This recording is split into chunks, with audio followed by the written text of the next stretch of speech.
again, everyone. This is Bob Martin, the RCSubGuy with the NautilusDryDocks.com, and got another completed project I want to share with you. This is a cool boat, Seawolf class submarine, the USS Connecticut.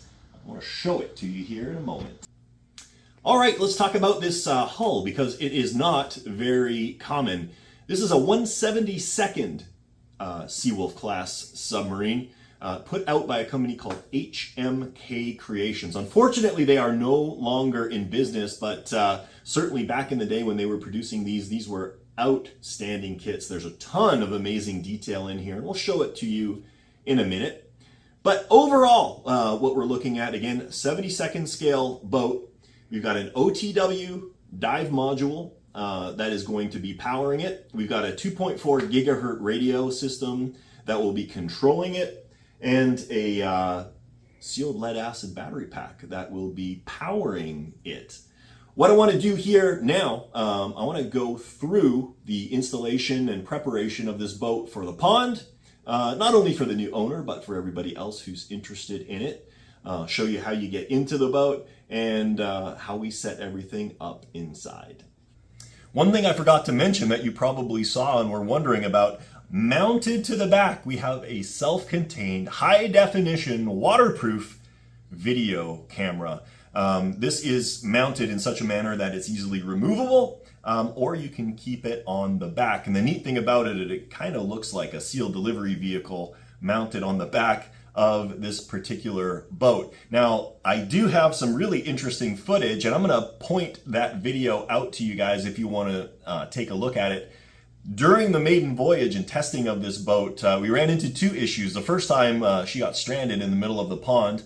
I'll put that video up so you can see that one. And the second time, there was actually a failure of the ballast pump, and she ended up at the bottom of the pond, and I will link to that video shortly. That was from the onboard camera. It was actually pretty cool to watch. So take a look for that one, but hey, let's get into getting the boat ready. So obviously the first thing that we need to do is gain access to the hull. Unlike a lot of other RC submarines, this particular one is split at the waterline, which from a cosmetic perspective actually is pretty cool and works for this boat because it's so big, still leaves you a lot of area to access the inside. It's a simple stainless bolt in the back right here. I've removed it already. That comes out, lift up the back of the hull. There's some tabs in the front, and we've got access to the interior of the boat. So we can take a quick look at things. Let's start up at the front here. Show you what everything looks like inside there. Forward bow assembly. These are not retractable bow planes, although there's still certainly a lot of room that you could implement those. We got some flotation foam in here, some weight. Saddles for the watertight cylinder. Moving into the back, we get to our linkages. We've got linkage for the stern planes, and we've got linkage for the rudders.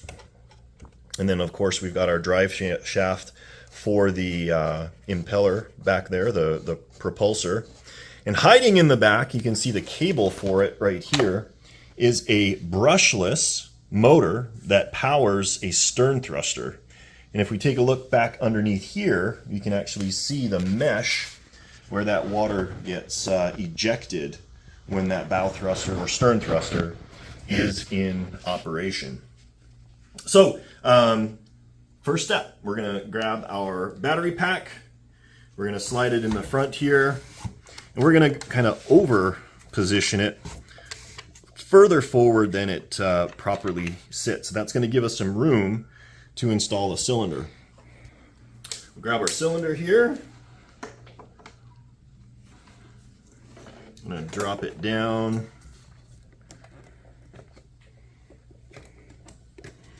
And the stern actually goes in first, so we're going to push this down, and the brass knurled nuts fit into some holes in that bulkhead. But before I push it all the way back, we'll connect the drivetrain, the drive shaft. There we go. The front nestles down.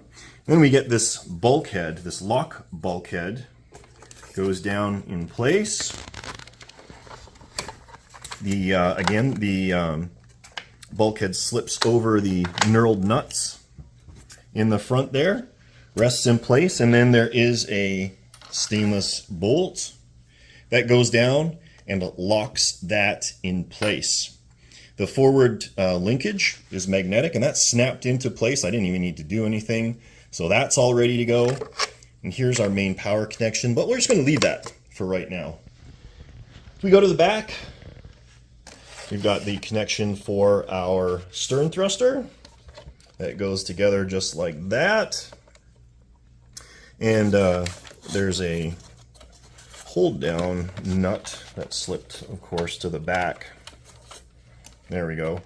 That goes over the whole thing, tightens down, compresses that. Now that's a waterproof connection. This is the test tube for the cylinder. You blow into that to pressurize the inside of the cylinder to look for leaks. We're just going to tuck that off to the side, out of the way. Here's the connection for our linkages. Snap and snap. And that's all done. Now we are going to take our upper hull, and you see we've got a connection right there. That is the LED light connection.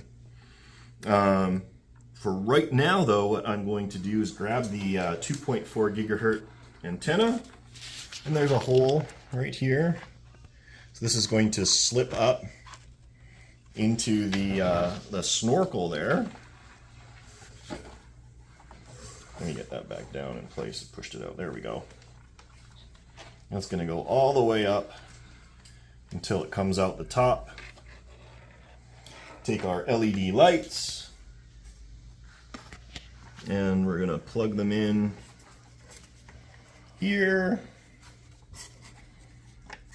And again, that's a waterproof connection. This is hard for me to do from this side. There we go.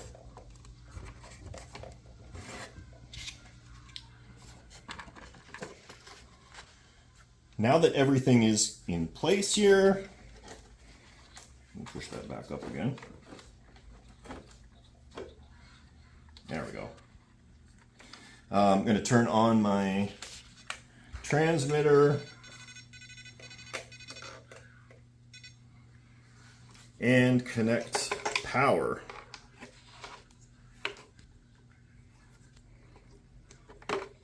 You'll notice nothing happened, and that's because this particular boat is outfitted with a remote on-off switch. Drop that down, put the screw down, and it's ready to go. To power it on, we simply take our key fob. There we go. We got our LED lights. They're actually really bright. You can see this from a long distance away at the pond. But now that we've got this all connected, we'll go ahead and test the functions. We'll start at the front here. We've got our forward dive planes. Going to the back here, we got our rudder control. We've got the override for the stern planes.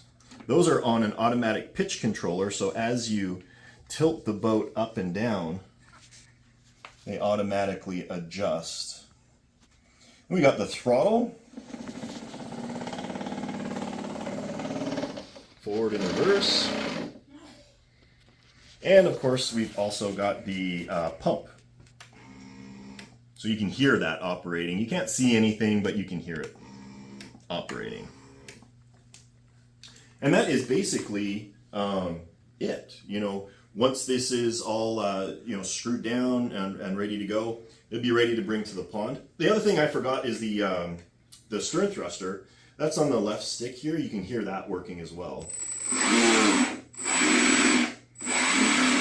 The brushless motor moves a lot of water.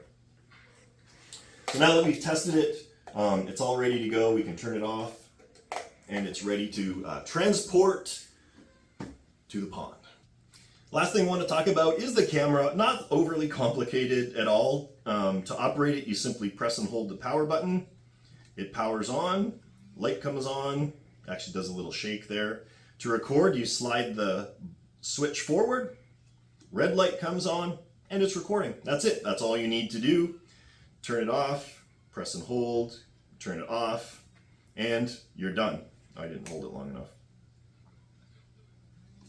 There we go.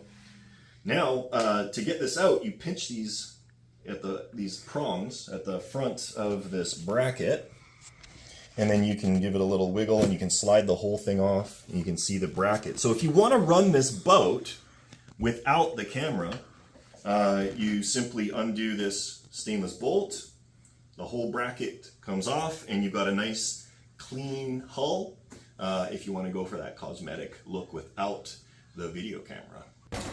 So there you go, a really quick overview of this gorgeous 1/72nd scale Seawolf class SSN 22, the USS Connecticut RC submarine model. We're gonna get this all packaged up and ready to go to the new owner. I might actually show you how it looks in the case when it's done just at the end of this video if you want to see the special case that we had ordered for it for transport and storage. But we're going to leave you with that. Again, my name is Bob Martin, the RCSubGuy. If you have questions or comments, I would love to hear from you. You can email me anytime, bob@nautilusdrydocks.com. If you like these videos, please subscribe, like, and comment. It helps me out a lot. So with that, I'll let you go. Look forward to seeing you next time.